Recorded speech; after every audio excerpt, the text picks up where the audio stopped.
इंसान कभी ना समझ था, पत्थर से आग तक का सफर उसे केवल अपने अस्तित्व का एहसास कराता था। समय के साथ इंसान विकसित होता गया। हर पीढ़ी के साथ उसने विज्ञान में महारत हासिल की और तकनीक ने उसे सितारों में कदम रखने के योग्य बना दिया।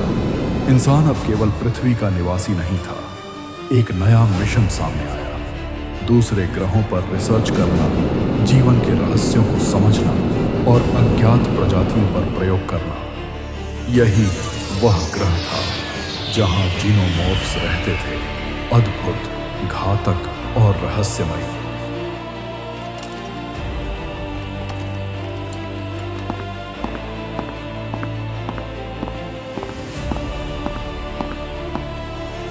इंसानों ने कॉलोनियां बनाई,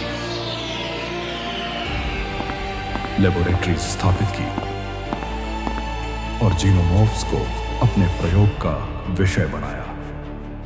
लेकिन सिस्टम फेल हो गया।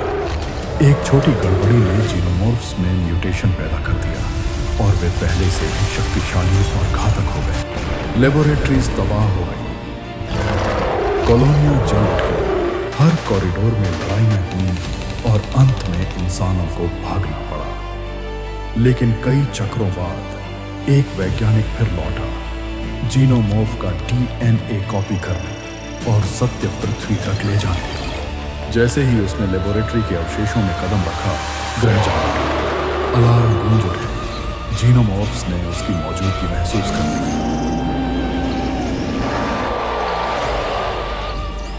फिर शुरू हुई लड़ाई, बुद्धि बनाम प्रवृत्ति, विज्ञान बनाम विनाश।